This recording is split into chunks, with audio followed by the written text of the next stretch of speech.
अस्सलाम वालेकुम एवरीवन। उम्मीद करता हूँ आप सब खैरियत से होंगे और अभी तक आपने मेरा चैनल सब्सक्राइब कर दिया होगा, और अगर नहीं किया तो लाजमी सब्सक्राइब कर दो और बेल आइकन को भी हिट कर दे ताकि जैसे ही मैं कोई न्यू वीडियो अपलोड करूँ तो उसका नोटिफिकेशन आप तक पहुँच जाए। तो चलिए स्टार्ट करते हैं। आज का हमारा टॉपिक है सोडो क्लासेस। सोडो क्लास क्या है? अगर हम इसको सिंपल अल्फाज में समझें तो इसको हम स्पेशल टाइप की स्टाइलिंग कह सकते हैं। जैसे हमने लिंक्स में देखा था एक वीडियो में, जिसमें हमने कवर किए थे CSS के लिंक्स को। तो उसमें हमने देखा था ए कॉलन लिंक, ए कॉलन विजिटेड, ए कॉलन एक्टिव, ए कॉलन होवर, ये 4 टाइप के हमने देखे थे। तो वो एक स्पेशल टाइप की स्टाइलिंग थी।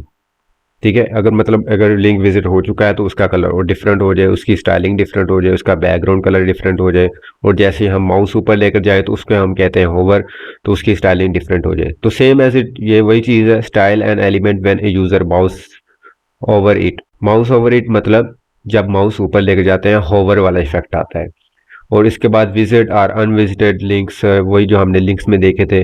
और व्हेन इट गेट फोकस, इसके ऊपर जब हम फोकस करते हैं, मतलब जैसे हम एक्टिव कहते हैं तो वो हमारा फोकस होता है। तो जैसे मैं इसके ऊपर माउस लेकर जा रहा हूँ तो इसका बैकग्राउंड कलर चेंज हो रहा है। अब इसका सिंटैक्स क्या है, हम इसको ऑलरेडी कर चुके हैं, लेकिन इसको डिस्कस नहीं था किया कि ये एक्चुअली होता क्या है। तो हम इसको लिंक्स में कर चुके हैं। अगर हम लिंक्स में देखें तो यहाँ पे हम अपनी लिंक्स वाली फाइल को देखते हैं कहाँ पे है, बल्कि हमने स्टाइल में आई थिंक किया होगा।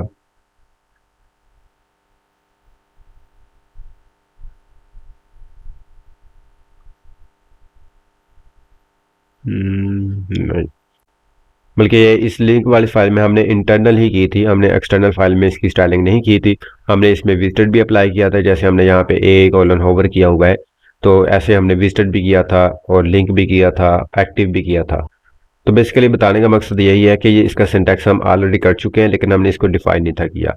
तो इसमें पहले क्या होता है, एक सिलेक्टर होता है। सिलेक्टर जैसे हम पहले कोई सिलेक्ट करते हैं, चाहे वो आईडी से सिलेक्ट करें, चाहे वो क्लास से सिलेक्ट करें, या चाहे एलिमेंट के नेम से, तो वो सिलेक्टर कोई भी हो सकता है। फिर उसके बाद कॉलन लगेगा, सिंपल सिंगल कॉलन, और उसके बाद सोडो क्लास। ये सोडो क्लास डिफरेंट हो सकती है। जैसे हमने फर्स्ट पैराग्राफ जब कर रहे थे तो उसमें हमने देखा था टाइपोग्राफी वाली वीडियो में कि पहली लाइन का जो इंडेक्स है स्टार्ट हो रहा है वो थोड़ा सा आगे करके स्टार्ट हो। या हमने टेबल में भी ये चीज़ देखी थी कि nth चाइल्ड में कौन से कॉलम्स को कौन सी बैकग्राउंड कलर करना है, मतलब एक कॉलम छोड़कर एक को बैकग्राउंड कलर कर रहे थे और एक को एम्प्टी छोड़ रहे उसका वाइट कर रहे थे। तो वो हम ऑलरेडी कर चुके हैं उसमें। ये इसी की एग्जाम्पल थी सोडो क्लास की। तो ये उसने एक सिंपल सी एग्जाम्पल दी हुई है लिंक्स वाले, ये जो हमने ऑलरेडी की हुई है। और उसके बाद अगर हम देखें तो ये भी वही एग्जाम्पल है। और ये आप कहीं भी होवर वाली तो आप कहीं भी लगा सकते हो। लिंक्स में जो यहाँ पे आ रहा है आपके पास विजिटेड, लिंक, उसके बाद एक्टिव, ये डिफरेंट थिंग्स है, लेकिन ये जो होवर वाली है ये आप कहीं पे भी लगा सकते हो, किसी भी एलिमेंट के ऊपर। जैसे इसने div पे लगा दिया, अब ये इसने इसी किसी क्लास पे लगा दिया। और अगर हम यहाँ पे देखें तो ये सिंपल टूल टिप ओवर, मतलब कि जैसे माउस लेकर जाएं तो कुछ एलिमेंट शो हो और कुछ जब माउस छोड़ दें तो वो तब शो ना हो। जैसे मैं इस पे लेकर जाता हूँ तो वो शो हो रहा है, जैसे मैं माउस पीछे लेकर जाता हूँ तो वो हाइड हो जाता है। तो ये सारा CSS की मदद से हो रहा है। और इसका कोड यही था कि div कॉलन होवर, मतलब जैसे होवर करूं तो P वाला जो होगा उसको डिस्प्ले ब्लॉक कर दो। बाय डिफॉल्ट उसने डिस्प्ले नन किया हुआ है पैराग्राफ को, जो ये जो नीचे पैराग्राफ आ रहा है ये वाला। उसके बाद हमने ये फर्स्ट चाइल्ड देखा था पैराग्राफ में, जो पहली लाइन थी, या फर्स्ट, बल्कि इसमें आई थिंक इसको देख लेते हैं। ये जो फर्स्ट चाइल्ड है, मतलब हर पैराग्राफ में जहाँ जहाँ पे पैराग्राफ होंगे, दो मरतबा या 3 मरतबा, जहाँ जहाँ पे साथ साथ होंगे, तो वहाँ पे जो फर्स्ट पैराग्राफ होगा उसको कोई भी स्टाइलिंग हो सकती है। अभी तो इसने कलर किया हुआ है ना, तो हम इसका फ़ॉन्ट का साइज भी चेंज कर सकते हैं। यहाँ पे अगर हम कहें फ़ॉन्ट साइज 24 पिक्सल, तो ये 24 पिक्सल पहले पहले वाले को हो जाएगा, बाकी को नहीं होगा। इनके डिफरेंट मेथड्स हैं, वो भी हम यहाँ पे देख लेते हैं। वो सोडो एलिमेंट्स में होंगे, और उसको हम देखते हैं, बल्कि यहीं पे भी हैं। तो हम इसको देखते हैं। ये देखो ये सारी चीज़ें लिखी हुई हैं। ये अब आपने खुद अप्लाई करने हैं वन बाय वन। अब मैं वन बाय वन करके नहीं सारा कुछ दिखाऊंगा। यहाँ पे उसकी डिस्क्रिप्शन भी लिखी हुई है। ये देखो एक्टिव ए के ऊपर अप्लाई हो रहा है, चेक्ड ये इनपुट की फील्ड के ऊपर अप्लाई हो रहा है, मतलब इनपुट में जहाँ पे चेक होगा वहाँ पे कुछ स्टाइलिंग हो जाएगी। अगर हम इसको देखते हैं, इसकी थोड़ी सी एक एग्जांपल देखें, यहाँ पे ट्राई यूर सेल्फ, मतलब जो चेक है उसका साइज उसने बड़ा कर दिया, और जो अनचेक है उसका साइज छोटा कर दिया। मतलब आप डिफरेंट तरीक़ों से ये इसकी स्टाइलिंग कर सकते हो। तो ये सारे सोलो क्लासेस हैं, आप इनको ट्राई करें, इनकी प्रैक्टिस करें वन बाय वन, सारे देखें, वन बाय वन क्लिक करें, इसको राइट क्लिक करके open in link in new tab, फिर यहाँ पे आएँ और यहाँ पे ट्राई इट योर सेल्फ, हर एक एग्जाम्पल को रन करके देखें कि इससे क्या हो रहा है। जैसे इनपुट रीड ओनली, मतलब जहाँ पे रीड ओनली है, यहाँ पे ये इसने प्रॉपर्टी ऐड किया है रीड ओनली, मतलब इसमें यूज़र लिख नहीं सकता, सिर्फ रीड कर सकता है, तो उसका बैकग्राउंड कलर उसने चेंज कर दिया। और बाकी जिसको यूज़र लिख सकता है वहाँ पे उसका बैकग्राउंड कलर वाइट ही है। उसके बाद अगर हम यहाँ पे नीचे देखें तो सोडो एलिमेंट्स है। सोडो एलिमेंट्स में क्या है, डबल कोलन आ जाता है।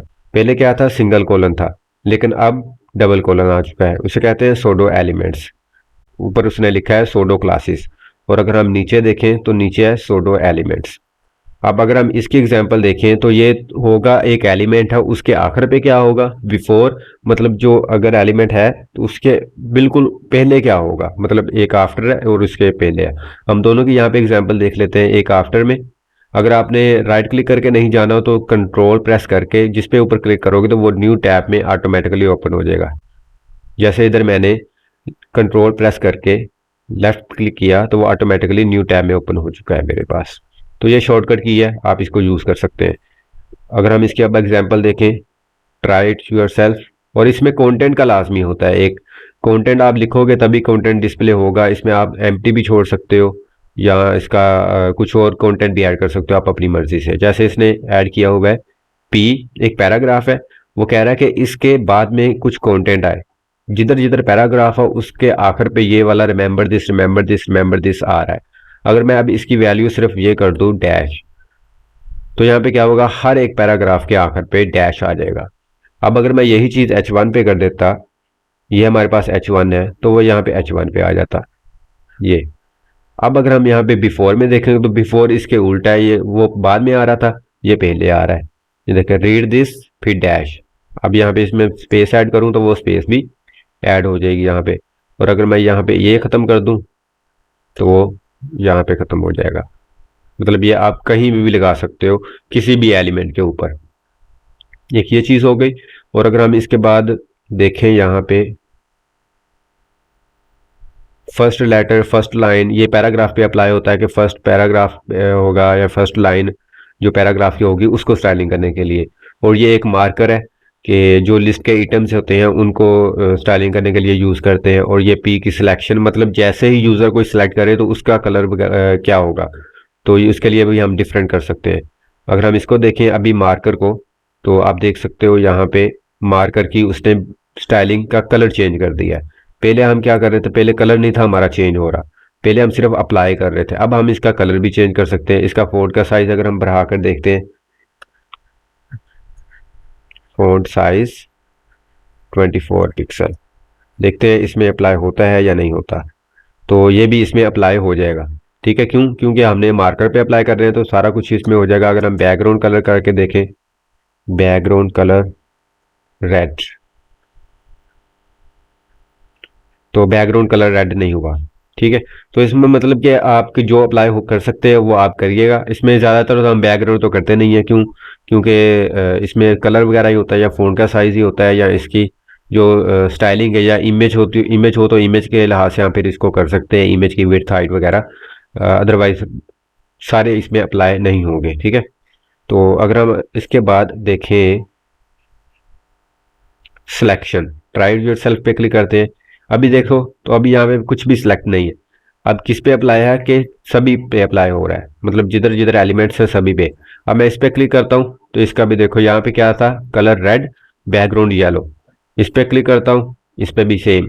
मतलब ये अब बाय डिफॉल्ट अगर हम देखें किसी भी वेबसाइट पे या यहाँ पे देखें, इसको मैं सिलेक्ट कर रहा हूँ तो इसका बाय डिफॉल्ट बैकग्राउंड ब्लू आ रहा है और जो हमारा टेक्स्ट है टेक्स्ट का कलर वाइट आ रहा है। और अगर हम इस पे देखें तो इसका बैकग्राउंड कलर येलो आ रहा है और टेक्स्ट का कलर रेड आ रहा है। अब अगर मैं इसको कर दूं वाइट तो ये वाइट हो जाएगा, सिंपल कलर। तो इस लिहाज से आप फिर अपनी वेबसाइट पे कस्टम स्टाइलिंग कर सकते हो। ये तो हो गया आप ओवरऑल पेज पे। अगर आप सिर्फ पी पे करना चाह रहे हैं तो वो सिर्फ पी पे होगा, मतलब इस पैराग्राफ पे, इस पैराग्राफ पे। ये पैराग्राफ नहीं है, ये डिव है, तो इस सिर्फ पैराग्राफ पे होगा। अगर आप कुछ भी डिफाइन नहीं करते हो तो इसका मतलब है कि ये पूरे जो पूरा पेज है आपका उसी के ऊपर अप्लाई हो रहा है। तो ये डिफरेंट कुछ एलिमेंट्स थे। अगर हम इसको देखें सोडो एलिमेंट्स के अंदर, तो आप देख सकते हो वही उसने बताया हुआ है। It can be use to style the first letter, first line, या बिफोर या आफ्टर। और बिफोर आफ्टर तब यूज होता है जब अगर हमने बॉर्डर लगाना हो या बैकग्राउंड पे या किसी टेक्स्ट के पीछे कोई आइकन वगैरह डिस्प्ले करवाना हो, कुछ भी हम करवा सकते हैं, तो वो डिफरेंट तरीक़ों से यूज़ होता है। और इसकी डिफरेंट और भी एलिमेंट्स हैं, जैसे यहाँ पे है फ़ॉन्ट प्रॉपर्टीज हम लगा सकते हैं, कलर प्रॉपर्टीज लगा सकते हैं, बैकग्राउंड प्रॉपर्टीज। अब ये देखो उसने फर्स्ट लाइन के लिहाज से बता रहा है कि फर्स्ट लाइन पे आप कौन कौन सी प्रॉपर्टीज जो हमने CSS की पढ़ी है, ये सारी आई थिंक पढ़ी हुई है हमने, तो ये हम यहाँ पे अप्लाई कर सकते हैं। और फर्स्ट लेटर में कौन कौन सी अप्लाई हो सकती है वो भी उसने बताई हुई है। इसके अलावा बाकी जो बैकग्राउंड कलर वगैरह वो भी इसमें है, ठीक है, बैकग्राउंड प्रॉपर्टीज भी है।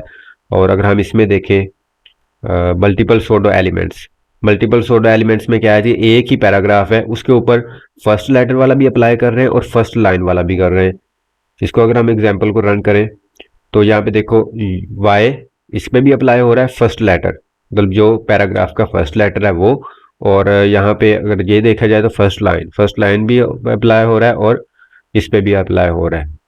तो आप एक ही पैरा एलिमेंट को मल्टीपल सोडो क्लासेस या सोडो एलिमेंट्स लगाकर कर सकते हो। अब यहाँ पे देखो H1 बिफोर, मतलब हर एक हेडिंग से पहले उसने एक इमोजी डिस्प्ले करवा दिया है। यहाँ पे क्या है, एक उसने पिक्चर शो करवा दी है। URL भी लिख सकते हो आप, यहाँ पे कंटेंट भी लिख सकते हो। अगर URL लिखोगे तो वो पिक्चर आ जाएगी, वो पिक्चर हर एक एलिमेंट के पीछे आ जाएगी जिसके ऊपर आप लगाना चाह रहे हैं। और इसके बाद अगर हम देखें तो ये आफ्टर मार्कर, इस सब के हम एग्जांपल्स देख चुके हैं। तो ये बहुत ही सिंपल है, प्रॉपर्टीज हमने ऑलरेडी की हुई हैं, सिर्फ इसमें इजाफा किया हुआ है। सोडो क्लासेस हैं डिफरेंट, तो ये सारी आपने अब रन करनी है, वन बाय वन इनको टेस्ट करना है। आपने देखना है कि आप अपने पेज पे कहाँ पे इनको यूज़ कर सकते हो, तो उस लिहाज से फिर आपने इनको यूज़ करना है।